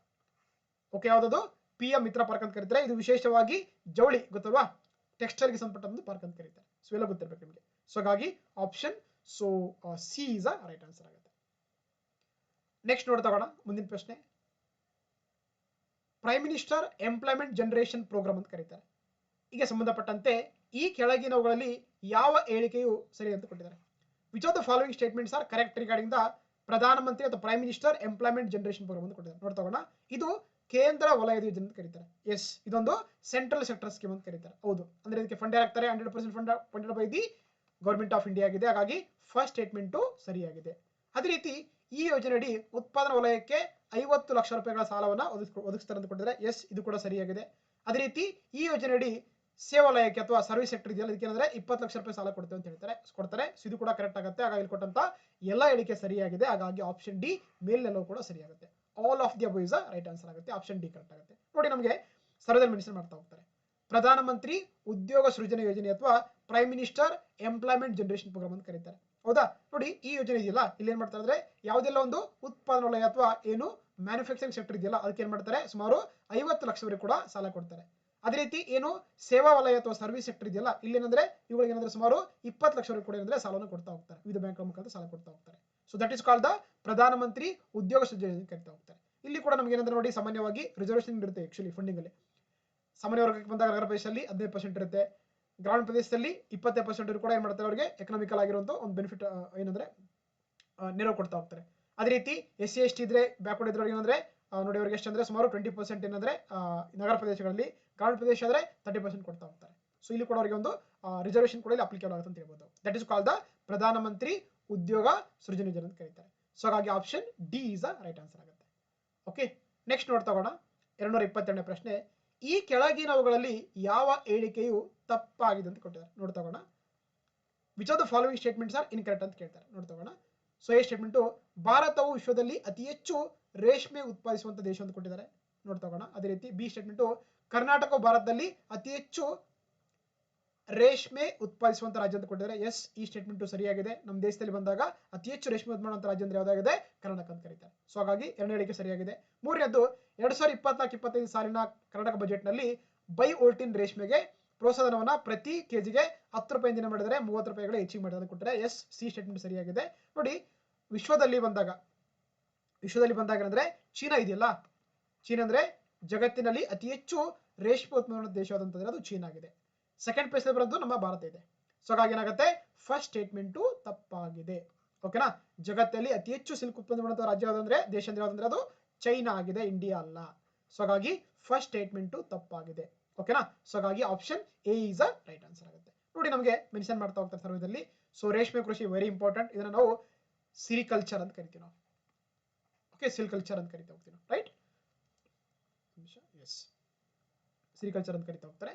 ಸೊ ಹಾಗಾಗಿ ಏನು ಇದೊಂದು ಏನಂದ್ರೆ ಒಂದು ಯೋಜನೆ ಮಾಡಿ ರೀಸೆಂಟ್ ಆಗಿ ಯಾವ್ದು ನೋಡಿ, ಕೇಂದ್ರ ವಲಯದ ರೇಷ್ಮೆ ಸಮಗ್ರ ಯೋಜನೆ ಮಾಡ್ತಾ ಹೋಗ್ತಾರೆ. ಇದಕ್ಕೊಂದೇನಂದ್ರೆ ಆಕ್ಚುಲಿ ಏನು ಪ್ರಧಾನಮಂತ್ರಿ ಕೃಷಿ ಯೋಜನೆ ಮುಖಾಂತರ ಕೂಡ ಸಪೋರ್ಟ್ ಮಾಡ್ತಾ ಹೋಗ್ತಾರೆ, ರೈಟ್? ಇನ್ನು ಜಗತ್ತಲ್ಲಿ ಅತಿ ಹೆಚ್ಚು ರೇಷ್ಮೆ ಬೆಳೆಯುವಂತ ದೇಶ ಅಂದ್ರೆ ಅದು ಚೀನಾ ಆಗಿದೆ. ಅದೇ ರೀತಿ ಭಾರತದಲ್ಲಿ ಬಂದಾಗ ನೋಡಿ, ಏಷ್ಯಾದಲ್ಲಿ ಅತಿ ಹೆಚ್ಚು ರೇಷ್ಮೆ ಗೂಡು ಮಾರೋದಿಲ್ಲ ಅಂದ್ರೆ ಅದು ರಾಮನಗರ ಮತ್ತೆ ಸಿಲ್ಗಟ್ಟದಲ್ಲಿ, ವೆರಿ ಇಂಪಾರ್ಟೆಂಟ್, ರೈಟ್? ರಾಮನಗರ ನಾವೇನು ಕರಿತೀವಿ? ರೇಷ್ಮೆ ನಗರ ಅಂತ ಕರೀತಾರೆ. ಹೌದಾ? ನಮ್ಮ ದೇಶದಲ್ಲಿ ಬಂದಾಗ ಏನಂದ್ರೆ ನಾವು 5 ಡಿಫ್ರೆಂಟ್ ಟೈಪ್ ಆಗಿರುವಂತ ಏನಂದ್ರೆ ಒಂದು ರೇಷ್ಮೆ ಬೆಳಿತಾ ಹೋಗ್ತೀವಿ. ಮಲ್ಬರಿ ಇದೆ, ಎರಿ ಇದೆ, ತಸಾರ್ ಇದೆ, ಮುಗ ಇದೆ ಅಥವಾ ಓಕ್ ತಸಾರ್ ಅಂತ ಅಂದ್ರೆ ನಾವು 5 ಡಿಫ್ರೆಂಟ್ ಕ್ಯಾಟಗರಿ ಅಂದ್ರೆ ವೆರೈಟಿ ಇರುವಂತ ಒಂದು ಏನ್ ಮಾಡ್ತೀವಿ ನಾವು ಇಲ್ಲಿ ರೇಷ್ಮೆನ ಬೆಳಿತಾ ಹೋಗ್ತೀವಿ. ಜೊತೆಗೆ ಲಾಸ್ಟ್ ಇಯರ್ ಏನ್ ಮಾಡ್ತಾರೆ ಅಂದ್ರೆ ಏನು ಬೈವೋಲ್ಟನ್ ರೇಷ್ಮೆ ಗುಡಿಗೆ ಅಂದ್ರೆ ಏನ್ ಮಾಡ್ತಾರೆ ಮೊದಲು 10 ರೂಪಾಯಿ ಪ್ರೋತ್ಸಾಹನ ಕೊಡ್ತಾರೆ. ಈಗ ಎಷ್ಟು ಮಾಡಿರೋದನ್ನ 30 ರೂಪಾಯಿಗೆ ಹೆಚ್ಚಿಗೆ ಮಾಡಿದ್ರು. ವೆರಿ ಇಂಪಾರ್ಟೆಂಟ್, ಗೊತ್ತಿರಬೇಕಾಗುತ್ತೆ. ಸೊ ಹಾಗಾಗಿ option A is a right, wrong statement right answer ಆಗುತ್ತೆ. ಎಸ್, ನೆಕ್ಸ್ಟ್ ನೋಡ್ತಾ ಹೋಗೋಣ 223ನೇ ಪ್ರಶ್ನೆ. ಭಾರತದ ಮೊದಲ ಟೆಕ್ನಾಲಜಿ ಪಾರ್ಕ್ ಅನ್ನ ಎಲ್ಲಿ ಸಬ್ಮಿಟ್ ಅಂತ ಕೇಳ್ತಾರೆ. The India's first technological park located ಅಂತ ಕೇಳ್ತಾರೆ. ಅದಿರುವಂತದ್ದು ನಮ್ಮ ಬೆಂಗಳೂರಲ್ಲಿ. ಸೊ ಹಾಗಾಗಿ option C is right answer ಆಗುತ್ತೆ. ಓಕೆ, ನೋಡ್ತಾ ಹೋಗೋಣ. ಮೆನ್ಷನ್ ಮಾಡ್ತಾ ಹೋಗ್ತಾರೆ ಇದರಲ್ಲಿ ಕರ್ನಾಟಕ ಮಾಹಿತಿ ತಂತ್ರಜ್ಞಾನ ನಿಮಗೆ ಗೊತ್ತಿರುವಂತೆ 1984ರಲ್ಲಿ ನಮ್ಮ ರಾಜ್ಯದಲ್ಲಿ ಒಂದು ಏನಾಗುತ್ತೆ ಈ ಒಂದು science and information technology revolution start ಆಗಿದೆ. ಹೌದಾ? ಇನ್ನು 1990 ಏನ್ ಮಾಡ್ತಾರೆ ಅಂದ್ರೆ ಸಾಫ್ಟ್ವೇರ್ ಟೆಕ್ನಾಲಜಿ ಪಾರ್ಕ್ ಅನ್ನ ಏನ್ ಮಾಡ್ತಾರೆ, ಬೆಂಗಳೂರಲ್ಲಿ ಸ್ಥಾಪನೆ ಮಾಡ್ತಾರೆ. ಯಾವಾಗ 1992 ಅಲ್ಲಿ. ವೆರಿ ಇಂಪಾರ್ಟೆಂಟ್ ನೋಡಿ. ಅಂದ್ರೆ ನಮ್ಮ ಒಂದು ಕರ್ನಾಟಕ ಅಂದ್ರೆ ಐ ಟಿ ಬಂದಾಗ so very first initial state ಅಂತ ಕರಿತೀವಿ ನಾವು ಅಲ್ವಾ. ನೋಡಿ 1992 ನಮ್ಮ ರಾಜ್ಯದಲ್ಲಿ ಮಾಡ್ತಾರೆ ಅಂದ್ರೆ ಟೆಕ್ನಾಲಜಿ ಪಾರ್ಕ್ಸ್ ಆಫ್ ಇಂಡಿಯಾನ ರಚನೆ ಸ್ಥಾಪನೆ ಮಾಡಿದ್ದಾರೆ. ಎಲ್ಲಿ? ಬೆಂಗಳೂರಲ್ಲಿ. Very important, right. ಸೊ ಹಾಗಾಗಿ option C is a right answer ಆಗುತ್ತೆ. ನೆಕ್ಸ್ಟ್ ನೋಡ್ತಗೋಣ. ಕೆಳಗಿನ ಯಾವ ಜಿಲ್ಲೆಗಳಲ್ಲಿ ಈಗಾಗಲೇ ಐಟಿ ಪಾರ್ಕ್ಗಳು ಅಥವಾ ಇನ್ಫಾರ್ಮೇಶನ್ ಟೆಕ್ನಾಲಜಿ ಅಥವಾ ಕನ್ನಡದಲ್ಲಿ ಮಾಹಿತಿ ತಂತ್ರಜ್ಞಾನ ಪಾರ್ಕ್ಗಳನ್ನ ಸ್ಥಾಪಿಸಿ ಮಾಡಿದ್ದಾರೆ ಅಂತ ಕೇಳ್ತಾರೆ. ಸೌದಾ ಅದಿಲ್ಲ ಅಂತಂದ್ರೆ ಕಲಬುರಗಿಯಲ್ಲಿ ಮಾಡಿದ್ದಾರೆ, ಹುಬ್ಬಳ್ಳಿಯಲ್ಲಿ ಮಾಡಿದ್ದಾರೆ, ಶಿವಮೊಗ್ಗದಲ್ಲಿ ಮಾಡಿದ್ದಾರೆ, ಬೆಂಗಳೂರಲ್ಲಿ ಮಾಡಿದ್ದಾರೆ. ಸೊ ಹಾಗಾಗಿ option C is right answer ಆಗುತ್ತೆ. ಇಲ್ಲಿ ಏನು ಮಾಡಿದ್ದಾರೆ ಅಂದ್ರೆ ಐಟಿ ಪಾರ್ಕ್ಗಳನ್ನ ಆಲ್ರೆಡಿ ಸ್ಥಾಪನೆ ಮಾಡಿದ್ದಾರೆ. ಸೊ ಹಾಗಾಗಿ ಆಪ್ಷನ್ ಸಿ ಕರೆಕ್ಟ್ ಆಗುತ್ತೆ. ನೋಡಿ ನೋಡ್ತಾ ಹೋಗೋಣ ಇಲ್ಲಿ. ಸೊ ಇಲ್ಲಿ ನಮ್ಮ ರಾಜ್ಯದಲ್ಲಿ ಏನಂದ್ರೆ ಕಲಬುರಗಿಯಲ್ಲಿ, ಹುಬ್ಬಳ್ಳಿಯಲ್ಲಿ, ಶಿವಮೊಗ್ಗದಲ್ಲಿ, ಬೆಂಗಳೂರಲ್ಲಿ ಏನು ಮಾಡಿದ್ದಾರೆ ಅಂದ್ರೆ ಆಲ್ರೆಡಿ ಐಟಿ ಪಾರ್ಕ್ಗಳನ್ನ ಸ್ಥಾಪನೆ ಮಾಡಿದ್ದಾರೆ. ರೀಸೆಂಟ್ ಏನಂದ್ರೆ ಆಕ್ಚುಲಿ ಮಂಗಳೂರು ಕೂಡ ಐಟಿ ಪಾರ್ಕ್ ಮಾಡ್ತೀವಿ ಅಂತ ಹೇಳಿದ್ದಾರೆ. ಇದು ವಿಶೇಷವಾಗಿ ಅಂದ್ರೆ ಆಕ್ಚುಲಿ ಇದು ಫಿನ್ಟೆಕ್ ಮತ್ತೆ ಹೆಲ್ತ್ ಟೆಕ್ ಸ್ಟಾರ್ಟ್ಅಪ್ಗಳು ಬೆಳೀತಿರೋ ಇಲ್ಲಿ ಅಂದ್ರೆ ಒಂದು ಮಂಗಳೂರಲ್ಲಿ ಕೂಡ ಐಟಿ ಪಾರ್ಕ್ ಅನ್ನು ಮಾಡಿದ್ದಾರೆ. ಓಕೆನಾ. ಅದೇ ರೀತಿ ನೋಡಿ ಆಕ್ಚುಲಿ ಇದೊಂದು ಕ್ಯೂ ನೆಕ್ಸ್ಟ್ ಅಂತ ಮಾಡಿದ್ದಾರೆ. ಏನಿದು ಕ್ಯೂ ನೆಕ್ಸ್ಟ್ ಅಂದ್ರೆ ಇದೊಂದು ಡಿಜಿಟಲ್ ಮಾರುಕಟ್ಟೆ ಪ್ಲಾಟ್ಫಾರ್ಮ್ ಆಗಿದೆ. ಓಕೆನಾ. ಇಲ್ಲಿ ಅಂದ್ರೆ ಐಸಿಟಿ ಬಳಸ್ಕೊಂಡು ಏನ್ ಮಾಡ್ತಾರೆ ಆಕ್ಚುಲಿ ಆರ್ಡರ್ ಮಾಡ್ಕೊಳ್ಳೋಕೆ ಅಥವಾ ಒಂದು ಇದು ಸರ್ವಿಸ್ ಪಡ್ಕೊಳ್ಳೋಕೆ ಸಾಧ್ಯ ಆಗ್ತಾ ಹೋಗುತ್ತೆ. ಅದನ್ನ ಕ್ಯೂ ನೆಕ್ಸ್ಟ್ ಅಂತ ಕರಿತಾ ಹೋಗ್ತೀವಿ, ಗೊತ್ತಿರ್ಬೇಕು ನಿಮಗೆ. ಸೊ ಹಾಗಾಗಿ option C is a right answer ಆಗುತ್ತೆ, ರೈಟ್. ನೆಕ್ಸ್ಟ್ ನೋಡ್ತಾ ಹೋಗೋಣ 225ನೇ ಪ್ರಶ್ನೆ. ಈ ಕೆಳಗಿನವುಗಳಲ್ಲಿ ಯಾವ ರಾಜ್ಯವು ಅತಿ ಹೆಚ್ಚು ವಿದೇಶಿ ನೇರ ಹೂಡಿಕೆ ಅಥವಾ ಫಾರಿನ್ ಡೈರೆಕ್ಟ್ ಇನ್ವೆಸ್ಟ್ಮೆಂಟ್ ಅನ್ನ ಆಕರ್ಷಿಸುತ್ತೆ ಅಂತ ಕೇಳ್ತಾರೆ. Which of the following state attract more foreign direct investment ಅಂತ ಕೇಳ್ತಾರೆ. ಅದು ಆಬ್ವಿಯಸ್ಲಿ ಯಾವ್ದಂದ್ರೆ ಮಹಾರಾಷ್ಟ್ರ ಇದೆಯಲ್ಲ, ಇದು ನಮ್ಮ ದೇಶದಲ್ಲಿ ಅತಿ ಹೆಚ್ಚು FDI ಅನ್ನು ಅಟ್ರಾಕ್ಟ್ ಮಾಡುವಂತ ಒಂದು ರಾಜ್ಯ ಆಗಿದೆ. ಸೊ ಹಾಗಾಗಿ option C is a right answer ಆಗುತ್ತೆ. ನೋಡಿ ನಮಗೆ ಸರದಲ್ಲಿ ಮೆನ್ಷನ್ ಮಾಡ್ತಾ ಹೋಗ್ತಾರೆ. ಏನು ವಿದೇಶಿ ನೇರ ಬಂಡವಾಳ ಹೂಡಿಕೆ ಅಂತ ಕರಿತೀವಿ, ಇಂಗ್ಲಿಷ್ ನಲ್ಲಿ ಫಾರಿನ್ ಡೈರೆಕ್ಟ್ ಇನ್ವೆಸ್ಟ್ಮೆಂಟ್ ಅಂತ ಕರೀತಾರೆ. ಹೌದಲ್ವಾ. ನಮ್ಮ ರಾಜ್ಯ ಬಂದಾಗ ಏನಂದ್ರೆ ಎಷ್ಟು ನೋಡಿ 67,053 ಮಿಲಿಯನ್ ಅಮೆರಿಕನ್ ಡಾಲರ್ ಏನಾಗಿದೆ ಅಂದ್ರೆ ಆಕ್ಚುಲಿ ನಮ್ಮ ರಾಜ್ಯಕ್ಕೆ ಈ ಒಂದು FDI ಇಂದ ಏನಂದ್ರೆ ಅಟ್ರಾಕ್ಟ್ ಆಗಿರುತ್ತದಾಗಿದೆ, ಅಂದ್ರೆ ಇನ್ಕಮ್ ಆಗಿರುತ್ತದಾಗಿದೆ. ಎಷ್ಟೊಂದು ಸುಮಾರು ದೇಶದ 21% ಏನಾಗಿದೆ ಆಕ್ಚುಲಿ ಕರ್ನಾಟಕದಿಂದ ಇದಾಗಿದೆ, ರೈಟ್. ಇನ್ನು ಹೈಯೆಸ್ಟ್ ಬಂದಾಗ ನೋಡಿ ಯಾವ್ದು ಅಂದ್ರೆ ಮಹಾರಾಷ್ಟ್ರ ಇದೆಯಲ್ಲ, ಇದೇನಂದ್ರೆ ಆಕ್ಚುಲಿ ಅತಿ ಹೆಚ್ಚು FDI ಅಟ್ರಾಕ್ಟ್ ಮಾಡುವಂತ ರಾಜ್ಯ ಅಂತ ಯಾವ್ದಾಗಿದೆ, ಅದು ಮಹಾರಾಷ್ಟ್ರ ಅಂತ ಕರೀತಾರೆ. ನೋಡಿ ಅಂದ್ರೆ ಸುಮಾರು ಎಷ್ಟು 31% ಇದೆ. ಸೆಕೆಂಡ್ ಪ್ಲೇಸ್ ಇರೋದು ನಮ್ಮ ಕರ್ನಾಟಕ ಆಗಿದೆ. ಎಷ್ಟು 21% ಅಂತ ಅದು ಟೋಟಲ್ FDI ಇದು. ಥರ್ಡ್ ಪ್ಲೇಸ್ ಅಲ್ಲಿ ಗುಜರಾತ್ ಇದೆ, 4ನೇ ಪ್ಲೇಸ್ ಅಲ್ಲಿ ಡೆಲ್ಲಿ ಇದೆ, 5ನೇ ಪ್ಲೇಸ್ ಅಲ್ಲಿ ತಮಿಳುನಾಡು ಇದೆ, ಗೊತ್ತಿರಬೇಕು ನಿಮಗೆ. ಫಸ್ಟ್ ಪ್ಲೇಸ್ ಅಲ್ಲಿ ಬಂದು ಮಹಾರಾಷ್ಟ್ರ ಇದೆ, ಸೆಕೆಂಡ್ ಪ್ಲೇಸ್ ಅಲ್ಲಿ ಇರೋದು ನಮ್ಮ ಕರ್ನಾಟಕ ಆಗಿದೆ. ಓಕೆ. ಸೊ ಹಾಗಾಗಿ option C is a right answer ಆಗುತ್ತೆ. ನೆಕ್ಸ್ಟ್ ನೋಡ್ತಾ ಹೋಗೋಣ ಮುಂದಿನ ಪ್ರಶ್ನೆ 226ನೇ ಪ್ರಶ್ನೆ. ಕರ್ನಾಟಕದ ಪ್ರಸ್ತುತ ಐಟಿ ನೀತಿ ಅಥವಾ ಇನ್ಫಾರ್ಮೇಶನ್ ಟೆಕ್ನಾಲಜಿ ಅಥವಾ ಮಾಹಿತಿ ತಂತ್ರಜ್ಞಾನ ನೀತಿಯು ಮುಖ್ಯವಾಗಿ ಯಾವ್ದ ವರ್ಷದ ಅವಧಿಗೆ ಅನ್ವಯಿಸುತ್ತೆ ಅಂತ ಕೇಳ್ತಾರೆ. ಒಂದು ಪಾಲಿಸಿ ಮಾಡಿದ್ರೆ ಯಾವ್ದು ಐಟಿ ಪಾಲಿಸಿ ಅಂತ ಕರೀತಾರೆ. ಅದರ ಟೈಮ್ ಲೈನ್ ಕೇಳ್ತಾರೆ. ಎಷ್ಟಂದ್ರೆ ನೋಡಿ ಅದು 2025ರಿಂದ 2030 ಆಕ್ಚುಲಿ ಈ ಪಾಲಿಸಿ ಏನಾಗುತ್ತೆ ರನ್ ಆಗ್ತಾರೆ ಅಂತ ಹೇಳ್ಬೋದು. ಸೊ ಹಾಗಾಗಿ option D is the right answer ಆಗುತ್ತೆ. ನೋಡಿ ನಮಗೆ ಮೆನ್ಷನ್ ಮಾಡ್ತಾ ಹೋಗ್ತಾರೆ. ಹೌದಾ. ಮಾಹಿತಿ ತಂತ್ರಜ್ಞಾನ ನೀತಿ 2025-2030 ಮಾಡಿದ್ದಾರೆ. ಇದನ್ನ ಇಂಗ್ಲಿಷ್ ನಾವು ಐಟಿ ಪಾಲಿಸಿ 2025 to 2030 ಅಂತ ಕರೀತಾರೆ. ಇದರ ಮುಖ್ಯ ಉದ್ದೇಶ ಅಂದ್ರೆ ನಮ್ಮ ರಾಜ್ಯದಲ್ಲಿ ನವೀನತೆ, ಪ್ರತಿಭೆ, ತಂತ್ರಜ್ಞಾನ ಆಧಾರಿತ ಬೆಳವಣಿಗೆಯೊಂದಿಗೆ ಚಲಿತವಿರುವಂತಹ ಜಾಗತಿಕ ಸ್ಪರ್ಧಾತ್ಮಕ ಮತ್ತು ಸಮಾವೇಶಾತ್ಮಕ ಡಿಜಿಟಲ್ ಆರ್ಥಿಕವಾಗಿ ಕರ್ನಾಟಕವನ್ನು ಸ್ಥಾಪಿಸುವಂತದ್ದು ಈ ಒಂದು ಐಟಿ ಪಾಲಿಸಿಯ ಮುಖ್ಯ ಉದ್ದೇಶವಾಗಿದೆ. ಜೊತೆಗೆ ನಮ್ಮ ರಾಜ್ಯವನ್ನು ಕೂಡ ಏನಂತಂದ್ರೆ ಒಂದು ದೃಢವಾದ ನೀತಿ ಪರಿಸರ ವ್ಯವಸ್ಥೆಯನ್ನು ಸಕ್ರಿಯಗೊಳಿಸುವುದರ ಮುಖಾಂತರ ಏನಂದ್ರೆ ಆಕ್ಚುಲಿ ಡಿಜಿಟಲ್ ಮೂಲಸೌಕರ್ಯ ಹೆಚ್ಚಿಸುವಂತದ್ದು ಈ ಒಂದು ಪಾಲಿಸಿಯ ಮುಖ್ಯ ಉದ್ದೇಶವಾಗಿದೆ ಅಂತ ಹೇಳ್ಬೋದು. ಓಕೆ. ಸೊ ಹಾಗೆ ಇದರಿಂದ ಏನಂದ್ರೆ ನೋಡಿ ಇದರಲ್ಲಿ ವೆರಿ ಇಂಪಾರ್ಟೆಂಟ್ ಅಂದ್ರೆ ಏನಂದ್ರೆ ಆಕ್ಚುಲಿ ಯಾವುದು smart and green infrastructure use ಮಾಡ್ತೀವಿ ಅಂತ ಹೇಳ್ತಾರೆ, ಬಳಕೆ ಮಾಡ್ತೀವಿ ಅಂತ ಹೇಳ್ತಾರೆ. ಅದೇ ರೀತಿ ಫ್ಯೂಚರ್ ರೆಡಿ ಟ್ಯಾಲೆಂಟ್ ಯೂಸ್ ಮಾಡ್ತೀವಿ ಅಂತ ಹೇಳ್ತಾರೆ. ಬಿಸಿನೆಸ್ ರೆಡಿ ಸಪೋರ್ಟ್ ಕೊಡ್ತೀವಿ ಅಂತ ಹೇಳ್ತಾರೆ. ಜೊತೆಗೆ ಮಾರ್ಕೆಟ್ ಎಕ್ಸಲೇಷನ್ ಕೊಡ್ತೇವೆ ಅಂತ ಹೇಳ್ತಾರೆ. ಈ ಒಂದು ವೆರಿ ಇಂಪಾರ್ಟೆಂಟ್ ಅಂತ 4 ಪಿಲ್ಲರ್ಸ್ ಗಳ ಮುಖಾಂತರ ಏನಾಗುತ್ತೆ ಆಕ್ಚುಲಿ ಈ ಪಾಲಿಸಿ ರನ್ ಆಗ್ತಾ ಹೋಗುತ್ತೆ. ಅರ್ಥ ಆಯ್ತಲ್ವಾ. So smart and green infrastructure, future ready talent ಇದೆ, ಆಮೇಲೆ ಬಿಸಿನೆಸ್ ರೆಡಿ ಸಪೋರ್ಟ್ ಮುಖಾಂತರ, ಜೊತೆಗೆ ಮಾರ್ಕೆಟ್ ಎಕ್ಸಲರೇಷನ್ ಮುಖಾಂತರ ಈ ಒಂದು 4 ಪಿಲ್ಲರ್ ಮುಖಾಂತರ ಏನಾಗುತ್ತೆ ಆಕ್ಚುಲಿ ಈ ಒಂದು ಐಟಿ ಪಾಲಿಸಿ 2025-30 ಏನಾಗುತ್ತೆ ರನ್ ಆಗ್ತಾ ಇರುತ್ತೆ. ಇಲ್ಲಿ ವಿಶೇಷವಾಗಿ ಬಂದಾಗ ಅಂದ್ರೆ ಡೀಪ್ ಟೆಕ್ ಟೆಕ್ನಾಲಜಿ ಮತ್ತೆ AI ಮುಖಾಂತರ ಇಲ್ಲಿ ಸಾಕಷ್ಟು ಒಂದು ಬೆಳವಣಿಗೆಯನ್ನು ಕಳ್ಕೊಳ್ಳೋಕೆ ಸಾಧ್ಯ ಆಗುತ್ತೆ ಅಂತ ಹೇಳ್ತೀವಿ ನಾವು. ಅದೇ ರೀತಿ next there is a different policy ಕೂಡ ನಮ್ಮ ರಾಜ್ಯದಲ್ಲಿ ತಂದಿದ್ದಾರೆ. ಯಾವ್ದಂದ್ರೆ ನೋಡಿ ಕರ್ನಾಟಕ ಜೈವಿಕ ತಂತ್ರಜ್ಞಾನ ಇದೆ ಅಂತ ಕರೀತಾರೆ. ಹೌದಾ. ಕರ್ನಾಟಕ ಬಯೋಟೆಕ್ನಾಲಜಿ ಪಾಲಿಸಿ ಅಂತಂದ್ರೆ ಇದರ ಟೈಮ್ ಲೈನ್ ಮುಂದೆ ಯಾವಾಗಂದ್ರೆ 2024ರಿಂದ 2029 ಅಂತ ಕರಿತೀವಿ ನಾವು. ಓಕೆನಾ. ಸೊ ಹಾಗಾಗಿ ಇಲ್ಲಿ ಕೂಡ ನಮ್ಮ ರಾಜ್ಯವನ್ನು ಏನಂದ್ರೆ ವಿಶೇಷವಾಗಿ ಬಂದಾಗ ಜೈವಿಕ ತಂತ್ರಜ್ಞಾನ ಪರಿಸರ ವ್ಯವಸ್ಥೆಯನ್ನು ಅಭಿವೃದ್ಧಿ ಮಾಡುವ ಮುಖಾಂತರ ಸೊ ನಮ್ಮ ರಾಜ್ಯವನ್ನು ಕೂಡ ಒಂದು ಬಯೋಟೆಕ್ ನೀತಿಯ ಇದು ಅಂದ್ರೆ ಬೆಳವಣಿಗೆ ಸಾಧಿಸುವಂತದ್ದು ಈ ಒಂದು ಪಾಲಿಸಿಯ ಮುಖ್ಯ ಉದ್ದೇಶವಾಗಿದೆ. ಅದೇ ರೀತಿ ಇನ್ನೊಂದು ಪಾಲಿಸಿ ತರ್ತಾ ಹೋಗ್ತಾರೆ. ಕರ್ನಾಟಕ ನವೋದ್ಯಮ ನೀತಿ 2025-2030 ಮಾಡಿದ್ದಾರೆ. ಓಕೆನಾ.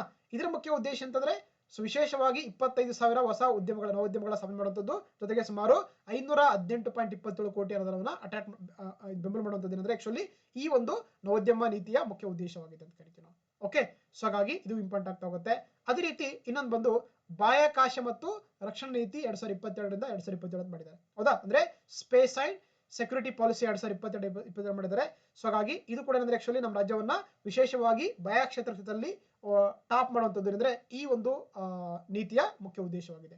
ಓಕೆ, ಸೊ ಹಾಗಾಗಿ ಇಂಪಾರ್ಟೆಂಟ್ ಆಗ್ತಾ ಹೋಗುತ್ತೆ ಅಂತ ಹೇಳ್ಬೋದು. So air option so D is a right answer ಆಗುತ್ತೆ.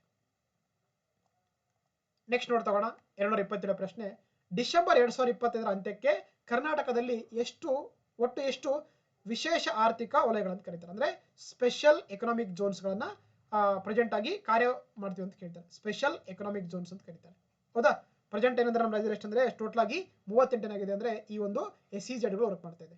ಸ್ಪೆಷಲ್ ಎಕನಾಮಿಕ್ ಝೋನ್ಸ್ ಅಥವಾ ವಿಶೇಷ ಆರ್ಥಿಕ ವಲಯಗಳು ಅಂದ್ರೆ ನಮ್ಮ ರಾಜ್ಯದಲ್ಲಿ ಕಾರ್ಯವನ್ನ ನಿರ್ವಹಿಸ್ತಾ ಇದೆ. ಟೋಟಲ್ ಆಗಿ ಎಷ್ಟಂದ್ರೆ 38 SEZ ಅಂತ ಕರೀತಾರೆ. ಸೊ ಸರಳದಲ್ಲಿ ಮೆನ್ಷನ್ ಮಾಡ್ತಾ ಹೋಗ್ತಾರೆ ನೋಡಿ. ಹೌದಾ, ಕರ್ನಾಟಕದಲ್ಲಿ ವಿಶೇಷ ಆರ್ಥಿಕ ವಲಯಗಳು ಅಥವಾ ಸ್ಪೆಷಲ್ ಎಕನಾಮಿಕ್ ಝೋನ್ ಬಂದಾಗ ಎಷ್ಟಂತಂದ್ರೆ ಟೋಟಲ್ ಆಗಿ 38 SEZ ಗಳು ಪ್ರೆಸೆಂಟ್ ಆಗಿ ನಮ್ಮ ರಾಜ್ಯದಲ್ಲಿ ರನ್ ಆಗ್ತಾ ಇದೆ. ಇದರಿಂದ ಏನಂದ್ರೆ ಸುಮಾರು ಎಷ್ಟು 4,25,696 ಏನಂದ್ರೆ ಜನರಿಗೆ ಈ ಒಂದು ವಿಶೇಷ ವಲಯಗಳಿಂದ ಉದ್ಯೋಗ ಕಲ್ಪಿಸಲಾಗಿರುವಂತದ್ದಾಗಿದೆ. ಜೊತೆಗೆ ಏನು ಈ ಸ್ಪೆಷಲ್ ಎಕನಾಮಿಕ್ ಝೋನ್ ಅಥವಾ ವಿಶೇಷ ಆರ್ಥಿಕ ವಲಯ ಇದೆಯಲ್ಲ, ಇದನ್ನ ಏನಂದ್ರೆ ಬಾಬಾ ಕಲ್ಯಾಣ ಕಮಿಟಿ ಅಂತ ಬರುತ್ತೆ. ಬಾಬಾ ಕಲ್ಯಾಣ ಸಮಿತಿ ಏನ್ ಮಾಡುತ್ತೆ, ಇವುಗಳನ್ನ ರಚನೆ ಮಾಡ್ಕೊಳ್ಳಕ್ಕೆ ರೆಕಮೆಂಡೇಶನ್ ಮಾಡಿರುವಂತ ವೆರಿ ಇಂಪಾರ್ಟೆಂಟ್ ಕಮಿಟಿ ಅಂದ್ರೆ ಅದು ಬಾಬಾ ಕಲ್ಯಾಣ ಸಮಿತಿ ಅಂತ ಕರೀತಾರೆ. ಓಕೆನಾ, ಸೊ ಇವುಗಳು ಎದರಲ್ಲೇ ರಚನೆ ಮಾಡ್ತಾರೆ ಅಂದ್ರೆ ಇವುಗಳನ್ನ special economic zone act of 2005 ಏನ್ ಮಾಡ್ತಾರೆ ಆಕ್ಚುಲಿ ಅಡಿ ಈ ಒಂದು ಕಾಯ್ದೆಯಲ್ಲಿ ಯಾವುದೇ ಒಂದು ರಾಜ್ಯಗಳು ಏನ್ ಮಾಡ್ತಾರೆ ಅಂದ್ರೆ ಆಕ್ಚುಲಿ ಈ ಒಂದು ವಿಶೇಷ ಆರ್ಥಿಕ ವಲಯಗಳನ್ನ ಅಥವಾ ಸ್ಪೆಷಲ್ ಎಕನಾಮಿಕ್ ಝೋನ್ಸ್ ಗಳನ್ನ ಕ್ರಿಯೇಟ್ ಮಾಡ್ತಾ ಹೋಗ್ತಾರೆ. ಪ್ರೆಸೆಂಟ್ ಟೈಮ್ ರಾಜ್ಯದಲ್ಲಿ ಬಂದಾಗ ಎಷ್ಟಂದ್ರೆ 38 SEZ ಗಳು ವರ್ಕ್ ಮಾಡ್ತಾ ಇದೆ. ಸೊ ಹಾಗಾಗಿ option so B is a right answer ಆಗುತ್ತೆ. ಎಸ್, ನೆಕ್ಸ್ಟ್ ನೋಡ್ತಾ ಹೋಗೋಣ 228 ಪ್ರಶ್ನೆ. ಈ ಕೆಳಗಿನವುಗಳಲ್ಲಿ ಯಾವ ರಾಜ್ಯವು ಭಾರತದಲ್ಲಿ ಹೆಚ್ಚು ಪ್ರವಾಸಿಗರನ್ನ ಆಕರ್ಷಣೆ ಮಾಡುತ್ತೆ ಅಂತ ಕೇಳ್ತಾರೆ. Which of the following state attract more tourist ಅಂತ ಕೇಳ್ತಾರೆ. ಅದು ಆಬ್ವಿಯಸ್ಲಿ ಅದಂತಂದ್ರೆ ತಮಿಳುನಾಡು ಇದೆಯಲ್ಲ, ಇದೇನಂದ್ರೆ ಆಕ್ಚುಲಿ ಅತಿ ಹೆಚ್ಚು ಪ್ರವಾಸಿಗರನ್ನ ಅಟ್ರಾಕ್ಟ್ ಮಾಡುವಂತ ರಾಜ್ಯ ಅಂತಂದ್ರೆ ಅದು ಯಾವ್ದಾಗಿದೆ, ತಮಿಳುನಾಡು ಆಗಿದೆ. ಸೊ ಹಾಗಾಗಿ option D is a right answer ಆಗುತ್ತೆ. ನೋಡಿ ನಮಗೆ ಸರಳದಲ್ಲಿ ಮೆನ್ಷನ್ ಮಾಡ್ತಾ ಹೋಗ್ತಾರೆ. ಸೊ ಕರ್ನಾಟಕ ಇದೆಯಲ್ಲ, ಇಲ್ಲಿ ಕೂಡ ಅಂದ್ರೆ ಸಾಕಷ್ಟು ಜನರು ಬರ್ತಾ ಹೋಗ್ತಾರೆ. ನಮ್ಮ ರಾಜ್ಯ ಅಂದ್ರೆ ಟಾಪ್ ಅಲ್ಲ, ನಮ್ಮ ರಾಜ್ಯದಲ್ಲಿ ಅಂದ್ರೆ ಸೊ ಈ ಒಂದು ಟೂರಿಸ್ಟ್ ಅಟ್ರಾಕ್ಟ್ ಅಲ್ಲಿ ಏನಂದ್ರೆ 3ನೇ ಸ್ಥಾನ ಇದೆ. ಫಸ್ಟ್ ಪ್ಲೇಸ್ ಅಲ್ಲಿ ತಮಿಳುನಾಡು ಇದೆ, 2ನೇ ಪ್ಲೇಸ್ ಅಲ್ಲಿ ಉತ್ತರ ಪ್ರದೇಶ ಇದೆ, 3ನೇ ಪ್ಲೇಸ್ ಅಲ್ಲಿ ಯಾವ್ದು ಅಂದ್ರೆ ಸೊ ನಮ್ಮ ಒಂದು ಕರ್ನಾಟಕ ಇರುವಂತದ್ದಾಗಿದೆ. ಇದು ಯಾರಂದ್ರೆ ಇದು ವಿಶೇಷವಾಗಿ ದೇಶೀಯ ಪ್ರವಾಸಿಗರ ಭೇಟಿ, ವೆರಿ ಇಂಪಾರ್ಟೆಂಟ್. ಅಂದ್ರೆ ನಮ್ಮ ದೇಶರೇ ಬರ್ತಾರೆ, ಬೇರೆ ಬೇರೆ ಸ್ಟೇಟ್ ಇಂದ ಬರ್ತಾ ಹೋಗ್ತಾರೆ. ಅದೇ ರೀತಿ ವಿದೇಶಿಯರು ಬಂದಾಗ ನೋಡಿ, ವಿದೇಶಿಯರು ಬಂದಾಗ ಏನಂದ್ರೆ ಟಾಪ್ ಅಲ್ಲಿ ಯಾರಿದ್ದಾರೆ, ಸೊ ಟಾಪ್ ಅಲ್ಲಿ ಮಹಾರಾಷ್ಟ್ರ ಇದೆ ಫಾರಿನರ್ಸ್, 2ನೇದಲ್ಲಿ ತಮಿಳುನಾಡು ಇದೆ, 3ನೇ ಪ್ಲೇಸ್ ಅಲ್ಲಿ ಉತ್ತರ ಪ್ರದೇಶ ಇದೆ, 4ನೇ ಪ್ಲೇಸ್ ಅಲ್ಲಿ ನಮ್ಮ ಕರ್ನಾಟಕ ಇದೆ. Karnataka is the 4th rank States in the attracting the domestic tourist as well as foreign tourist ಅಂತ ಕರಿತಾ ಹೋಗ್ತೀವಿ ನಾವು. ಸೊ ಹಾಗಾಗಿ ಸೊ ಆಪ್ಷನ್ ಸೊ ಇಲ್ಲಿ D is a right answer ಆಗ್ತಾ ಹೋಗುತ್ತೆ. Okay, yes. ನೆಕ್ಸ್ಟ್ ನೋಡ್ತಾ ಹೋಗೋಣ 229 ಪ್ರಶ್ನೆ. ಸ್ಕ್ರಿಪ್ಟ್ ಯುವರ್ ಅಡ್ವೆಂಚರ್ ಅಂತ ಒಂದು ಟರ್ಮ್ ಅನ್ನ ಯೂಸ್ ಮಾಡ್ತಾರೆ ಹೋಗ್ತಾರೆ ಸರ್ವದಲ್ಲಿ. ಹಾಗಾದ್ರೆ ಇದು ಏನಕ್ಕೆ ಸಂಬಂಧಪಟ್ಟಿದೆ ಅಂತ ಕೇಳ್ತಾರೆ. The script your adventure theme related which field ಅಂತ ಕೇಳ್ತಾರೆ. ಇದು ವಿಶೇಷವಾಗಿ ಏನಂದ್ರೆ ಪ್ರವಾಸೋದ್ಯಮಕ್ಕೆ ಸಂಬಂಧಪಟ್ಟಂತ ಒಂದೇನಾಗಿದೆ ಆ ಥೀಮ್ ಅಂತ ಕರಿತೀವಿ ನಾವು, ಅಥವಾ ಒಂದು ಧ್ಯೇಯವಾಕ್ಯ ಅಂತ ಕರೀತಾರೆ. ಸೊ ಹಾಗಾಗಿ option C tourism is a right answer ಆಗುತ್ತೆ. ನೋಡಿ ನಮಗೆ ಸರಳದಲ್ಲಿ ಮೆನ್ಷನ್ ಮಾಡ್ತಾ ಹೋಗ್ತಾರೆ. ಹೌದಾ, 2025-26 ಅಂದ್ರೆ ಆಕ್ಚುಲಿ ವರ್ಷವನ್ನ ಸಾಹಸ ವರ್ಷಕ್ಕಾಗಿ ಅಂದ್ರೆ ನಿಮ್ಮ ಸಾಹಸ ಗಾಥೆಯನ್ನ ನೀವೇ ರೂಪಿಸಿಕೊಳ್ಳಿ ಅಂತ ಏನ್ ಮಾಡಿದ್ರೆ ಒಂದು ಥೀಮ್ ಇಟ್ಕೊಂಡಿದ್ದಾರೆ. ಸ್ಕ್ರಿಪ್ಟ್ ಯುವರ್ ಅಡ್ವೆಂಚರ್ ಅಂತ ಕರೀತಾರೆ. ಯಾವ ಇಲಾಖೆ ಅದು, ವಿಶೇಷವಾಗಿ ಬಂದಾಗ ಪ್ರವಾಸೋದ್ಯಮ ಇಲಾಖೆ ಅಂತ ಕರೀತಾರೆ. ಓಕೆನಾ, ಸೊ ಹಾಗಾಗಿ ಗೊತ್ತಿರಬೇಕಾಗುತ್ತೆ ನಿಮಗೆ, right. So your option C is right answer ಆಗುತ್ತೆ. ಅದೇ ರೀತಿ ನಮ್ಮ ರಾಜ್ಯದಲ್ಲಿ ಕೂಡ ಏನ್ ಮಾಡಿದ್ದಾರೆ, ಒಂದು ಪಾಲಿಸಿ ಮಾಡಿದ್ದಾರೆ. ಯಾವ್ದು, ಪ್ರವಾಸೋದ್ಯಮ ನೀತಿ 2024ರಿಂದ 2020 ಮಾಡಿದ್ದಾರೆ. ಅಂದ್ರೆ ಟೂರಿಸಂ ಪಾಲಿಸಿ ಅಂತ ಕರೀತಾರೆ. ಓಕೆನಾ, ಇದರ ಮುಖ್ಯ ಉದ್ದೇಶ ಅಂದ್ರೆ ನೋಡಿ 2032 ಒಳಗೆ ಅಂದ್ರೆ ಕರ್ನಾಟಕದಿಂದ $1 ಟ್ರಿಲಿಯನ್ ಅಮೆರಿಕನ್ ಡಾಲರ್ ಆರ್ಥಿಕತೆಯನ್ನ ಸಾಧಿಸುವಂತದ್ದಾಗಿದೆ ಅಂತ ಹೇಳ್ತೀವಿ ನಾವು. ಓಕೆ, ಜೊತೆಗೆ ಏನಂದ್ರೆ ಸುಮಾರು 10% ಪ್ರವಾಸಿಗರ ಕೂಡ ಆಕರ್ಷಿಸುವಂತ ಕೂಡ ಇದರ ಮುಖ್ಯ ಉದ್ದೇಶ ಅಂತ ಕರಿತೀವಿ ಹೋಗ್ತೀವಿ ನಾವು, ರೈಟ್. ಸೊ ಹಾಗಾಗಿ option so C is a right answer ಆಗುತ್ತೆ. ನೆಕ್ಸ್ಟ್ ನೋಡ್ತಾ ಹೋಗೋಣ 230 ಪ್ರಶ್ನೆ. ಕೇಂದ್ರ ಪ್ರವಾಸೋದ್ಯಮ ಸಚಿವಾಲಯವು ಆಯೋಜಿಸಿರುವ ಅತ್ಯುತ್ತಮ ಪ್ರವಾಸೋದ್ಯಮ ಗ್ರಾಮ ಸ್ಪರ್ಧೆಯ 2024 ಆವೃತ್ತಿಯಲ್ಲಿ ಕರ್ನಾಟಕ ರಾಜ್ಯದ ಯಾವ ಗ್ರಾಮವನ್ನ ಆಯ್ಕೆ ಮಾಡಲಾಗಿದೆ ಅಂತ ಕೊಡ್ತಾರೆ. Very important this question. Which village of the Karnataka state selected in the 2024 editions of the best tourism village competition organised by the union ministry of the tourism ಅಂತ ಕೇಳ್ತಾರೆ. ಅದ್ಯಾವ್ದಂತಂದ್ರೆ ವಿಶೇಷವಾಗಿ ಕೂತ್ನೂರು ಇದೆಯಲ್ಲ, ಇದೇನಂದ್ರೆ ಸೊ ಅತ್ಯುತ್ತಮ ಪ್ರವಾಸೋದ್ಯಮ ಗ್ರಾಮವಾಗಿ ಈ ಒಂದು ಹಳ್ಳಿಯನ್ನ ಸೆಲೆಕ್ಟ್ ಮಾಡ್ಕೊಂಡಿದ್ದಾರೆ. ಯಾವ್ದದು, ಕೂತ್ಲೂರು ಅಂತ ಕರೀತಾರೆ. ಸೊ ಹಾಗಾಗಿ ಆಪ್ಷನ್ ಡಿ ಕರೆಕ್ಟ್ ಆಗುತ್ತೆ. ನೋಡಿ ನಮಗೆ ಸರದಲ್ಲಿ ಮೆನ್ಷನ್ ಮಾಡ್ತಾ ಹೋಗ್ತಾರೆ. ಹೌದಾ? 2024 ಏನಂದ್ರೆ actually the best tourism William competition 2024 ಯಾವ್ದಂತಂದ್ರೆ Dakshina Kannada ಜಿಲ್ಲೆಯ ಕೂತ್ಲೂರು ಗ್ರಾಮಕ್ಕೆ best tourism village of the 2024 award ಏನಂದ್ರೆ ಈ ಒಂದು ಗ್ರಾಮಕ್ಕೆ ದೊರೆತಿದೆ. ವೆರಿ ಇಂಪಾರ್ಟೆಂಟ್ ಆದದ್ದು ದಕ್ಷಿಣ ಕನ್ನಡ ಜಿಲ್ಲೆಯ ಕೂತ್ಲೂರು ಗ್ರಾಮಕ್ಕೆ ಕೊಟ್ಟಿದ್ದಾರೆ, ಗೊತ್ತಿರಬೇಕಾಗುತ್ತೆ. ಸೊ ಹಾಗಾಗಿ option D is a right answer ಆಗುತ್ತೆ. Okay, yes. ಅದೇ ರೀತಿ ಇನ್ನೊಂದು ಸ್ಕೀಮ್ ಮಾಡಿದ್ದಾರೆ ನೋಡಿ, ಪ್ರವಾಸಿ ಮಿತ್ರ ಯೋಜನೆ ಅಂತ ಕರೀತಾರೆ. ಏನಂದ್ರೆ ಪ್ರಮುಖ ಸ್ಥಳಗಳಲ್ಲಿ ಪ್ರವಾಸಿಗರ ಸುರಕ್ಷತೆ ಅಂದ್ರೆ ಸೇಫ್ಟಿ ಮತ್ತೆ ರಕ್ಷಣೆಯನ್ನ ಖಚಿತಪಡಿಸಿಕೊಳ್ಳಬೇಕಂದ್ರೆ ಸುಮಾರು 100-200 ಮಹಿಳೆಯರು ಸೇರಿದಂತೆ ಏನಂದ್ರೆ ಒಂದು 559 ಗೃಹ ರಕ್ಷಕರಿಗೆ ಟ್ರೈನಿಂಗ್ ಕೊಡೋದ್ರ ಮುಖಾಂತರ ಸೊ ಯಾರೆಲ್ಲ ಬಂದಿರ್ತಾರೆ ಅವರ ಒಂದು ಸೇಫ್ಟಿ ಕಾಪಾಡುವಂಥದ್ದು ಈ ಒಂದು ಪ್ರವಾಸ ಮಿತ್ರ ಯೋಜನೆಯ ಮುಖ್ಯ ಉದ್ದೇಶ ಅಂತ ಕರಿತೀವಿ ನಾವು. ಇದೊಂಥರ ಪೊಲೀಸ್ ಸಿಸ್ಟಮ್. ಓಕೆನಾ? ಸೊ ಹಾಗಾಗಿ ಇಷ್ಟು ಗೊತ್ತಿರಬೇಕಾಗುತ್ತೆ. ರೈಟ್, ನೆಕ್ಸ್ಟ್ ನೋಡ್ತಾ ಹೋಗೋಣ. ಸೊ ಹಾಗಾಗಿ ಇಲ್ಲಿ ಆಪ್ಷನ್ ಡಿ ಕರೆಕ್ಟ್ ಆಗುತ್ತೆ. ನೆಕ್ಸ್ಟ್ ನೋಡ್ತಾ ಹೋಗೋಣ. 231ನೇ ಪ್ರಶ್ನೆ, ಕರೇಜ್ ಸಿಸ್ಟಮ್ ಇದಕ್ಕೆ ಸಂಬಂಧಪಟ್ಟಂತೆ ಕೊಟ್ಟಿದ್ದಾರೆ. ದ ಕರೇಜ್ ಸಿಸ್ಟಮ್ ಬರುತ್ತೆ ಆಕ್ಚುಲಿ. ಹಾಗಾದ್ರೆ ಏನಂತ ಕೇಳ್ತಾರೆ. ಈ ಕರೇಜ್ ಸಿಸ್ಟಮ್ ಏನಂದ್ರೆ ಇದು ವಿಶೇಷವಾಗಿ ಇದೊಂದು ನೀರು ಸರಬರಾಜು ಆಗಿರುವಂತಹ ಒಂದು ವ್ಯವಸ್ಥೆಗೆ ಏನಂತ ಕರಿತೀವಿ ನಾವು ಸಾಮಾನ್ಯವಾಗಿ ಕರೇಜ್ ಸಿಸ್ಟಮ್ ಅಂತ ಕರೀತಾರೆ. ಇದೊಂದು ಎನಿಸೆಂಟ್ ಪ್ರಾಕ್ಟೀಸ್ ಅಂತ ಕರೀತಾರೆ. ಇದೊಂದು ಪುರಾತನ ಪದ್ಧತಿಯಲ್ಲಿ ಬಳಕೆ ಮಾಡುವಂತಹ ಒಂದು ಏನಾಗಿದೆ ನೀರು ಸರಬರಾಜು ಪದ್ಧತಿ ಅಂತ ಕರೀತಾರೆ. ಅದಕ್ಕೆ ಏನಂತ ಕರೀತಾರೆ, ಕರೇಜ್ ಸಿಸ್ಟಮ್ ಅಂತ ಕರೀತಾರೆ. ಇಟ್ಸ್ ವಾಟರ್ ಸಪ್ಲೈಯಿಂಗ್ ಟೆಕ್ನಿಕ್ ಅಥವಾ ಟ್ರಿಕ್ಸ್ ಮೆಥಡ್ ಅಂತ ಕರೀತಾರೆ, ಪ್ರೊಸೆಸ್ ಅಂತ ಕರೀತಾರೆ. ಸೊ ಹಾಗಾಗಿ ಆಪ್ಷನ್ ಬಿ ಕರೆಕ್ಟ್ ಆಗುತ್ತೆ. ನೋಡಿ ನಮಗೆ ಸರದಲ್ಲಿ ಮೆನ್ಷನ್ ಮಾಡ್ತಾ ಹೋಗ್ತಾರೆ. ಸೋದಾ ನೋಡಿ ಈ ಬೀದರ್ ಮತ್ತೆ ವಿಜಯಪುರದಲ್ಲಿ ಏನಂದ್ರೆ ಆಕ್ಚುಲಿ ಏನು ಅಲ್ಲಿ ಬೋಮನಿ ಸುಲ್ತಾನ್ ಇದ್ರಲ್ಲ ಅವ್ರು ಏನ್ ಮಾಡ್ತಾರೆ ಅಂದ್ರೆ ಆಕ್ಚುಲಿ ಈ ಕರೇಜ್ ಅನ್ನುವಂತ ಒಂದು ಪುರಾತನ ನೀರು ಸರಬರಾಜು ವ್ಯವಸ್ಥೆಯನ್ನು ಅವ್ರು ಏನಾದ್ರು ಅಳವಡಿಸಿಕೊಂಡಿದ್ರು. Very important. ಇದೊಂದು ತುಂಬಾ ನ್ಯಾಚುರಲ್ ಆಗಿರುವಂತ ಪ್ರೊಸೆಸ್, ಒಂದು ಸಿಸ್ಟಮ್ ಅಂತ ಕರಿತೀವಿ ನಾವು. ಓಕೆನಾ? ಸೊ ಅದಕ್ಕೆ ರೀಸೆಂಟ್ ಆಗಿ ಅಂದ್ರೆ ಬಜೆಟ್ ಇದ್ರಲ್ಲಿ ಮೆನ್ಷನ್ ಮಾಡ್ತಾ ಹೋಗ್ತಾರೆ. ಅದೇ ರೀತಿ ವೆರಿ ಇಂಪಾರ್ಟೆಂಟ್ ಆಗಿರೋದಂದ್ರೆ ಏನು ರಾಷ್ಟ್ರ ಕೊಟ್ಟಿದಾರಲ್ಲ ಅವ್ರ ಕಾಲದಲ್ಲಿ ಏನಂದ್ರೆ ಆಕ್ಚುಲಿ ಮೊಟ್ಟ ಮೊದಲ ವಿಶ್ವವಿದ್ಯಾಲಯನ ಯಾವುದು ಕಲಬುರಗಿ ಜಿಲ್ಲೆಯ ಚಿತ್ತಾಪುರ ತಾಲೂಕಿನ ನಾಗಾವಲ್ಲಿ ಏನ್ ಮಾಡಿದ್ರೆ ಸ್ಥಾಪನೆ ಮಾಡಕ್ಕಂತ ಇದು ಮಾಡಿದ್ದಾರೆ. ಅದಕ್ಕೆ ಇದು ಪ್ರಸ್ತಾವನೆ ಸಲ್ಲಿಸಿದ್ದಾರೆ. ಅದೇ ರೀತಿ ಸೊ ಬಂಡೀಪುರ ಆಗಿರ್ಬೋದು, ದಾಂಡೇಲಿ ಆಗಿರ್ಬೋದು, ಕಬಿನಿ ಸುಮಾರು 25 ಕೋಟಿ ಅಂದ್ರೆ ಇಂಟರ್ಪ್ರಿಟೇಷನ್ ಸೆಂಟರ್ಗಳನ್ನ ಮಾಡ್ತೀವಿ ಅಂತ ಹೇಳಿದ್ದಾರೆ. ಅದೇ ರೀತಿ ಗದಗ ಜಿಲ್ಲೆಯ ಕಪ್ಪತಗುಡದಲ್ಲಿ ಪರಿಸರ ಪ್ರವಾಸೋದ್ಯಮಕ್ಕೆ ಉತ್ತೇಜನ ಕೊಡ್ತೀವಿ ಅಂತ ಹೇಳಿದ್ದಾರೆ. ಜೊತೆಗೆ ವೆರಿ ಇಂಪಾರ್ಟೆಂಟ್ ಅಂದ್ರೆ ನಮಗೆಲ್ಲ ಗೊತ್ತಿರುವಂತೆ ನಮ್ಮ ರಾಜ್ಯದಲ್ಲಿ ಅಂದ್ರೆ ಆಕ್ಚುಲಿ ಏನು ಯುನೆಸ್ಕೋ ಪರಂಪರೆ ಸೈಟ್ ಆಗಿ ಏನಂದ್ರೆ ಸೆಲೆಕ್ಟ್ ಮಾಡಿದ್ರೆ ಯಾವುದು ಬೇಲೂರು ಮತ್ತೆ ಐಬೋರ್ಡು ಸೋಮನಾಥ್ ಟೆಂಪಲ್ಗಳನ್ನ ಅವುಗಳ ಕೂಡ ಮೆನ್ಷನ್ ಮಾಡ್ತಾ ಹೋಗ್ತಾರೆ. ಜೊತೆಗೆ ವೆರಿ ಇಂಪಾರ್ಟೆಂಟ್ ಅಂದ್ರೆ ಲಕ್ಕುಂಡಿ ಇದೆಯಲ್ಲ ಇದೊಂದು ನಮ್ಮ ರಾಜ್ಯದ ಐತಿಹಾಸಿಕ ಪಾರಂಪರಿಕ ದೇವಾಲಯಗಳ ವಿಶ್ವ ಪಟ್ಟಿಗಳಿಗೆ ಸೇರ್ಸಕ್ಕೆ ಅಂದ್ರೆ ರೆಕಮೆಂಡೇಶನ್ ಮಾಡ್ತೀನಿ ಅಂತ ಹೇಳಿದ್ದಾರೆ. ವೆರಿ ಇಂಪಾರ್ಟೆಂಟ್ ಇದು. ರೈಟ್, ಸೊ ಹಾಗಾಗಿ ಇಲ್ಲಿ ನಮಗೆ option B is right answer ಆಗ್ತಾ ಹೋಗುತ್ತೆ. Right, okay. ಇದಿಷ್ಟು ಆಗಿತ್ತು. ಈ ಒಂದು ಕ್ಲಾಸ್ಗಳು ನಿಮ್ಗೆ ಇಷ್ಟವಾಗಿದ್ರೆ ದಯವಿಟ್ಟು ನನ್ನ ಚಾನಲ್ನ ಸಬ್ಸ್ಕ್ರೈಬ್ ಮಾಡಿ, ನಿಮ್ಮ ಫ್ರೆಂಡ್ಸ್ಗೆ ಶೇರ್ ಮಾಡಿ, ಏನೇ ಡೌಟ್ಸ್ ಇದ್ರೂ ಕೂಡ ಕಾಮೆಂಟ್ ಮಾಡಿ. ಜೊತೆಗೆ PDF ಬೇಕಾಗಿದ್ರೆ please contact this number. Okay, so thank you. ಮತ್ತೆ ಮುಂದಿನ ಕ್ಲಾಸಸ್ ಸಿಗ್ತಗೋಣ. Thank you, bye by.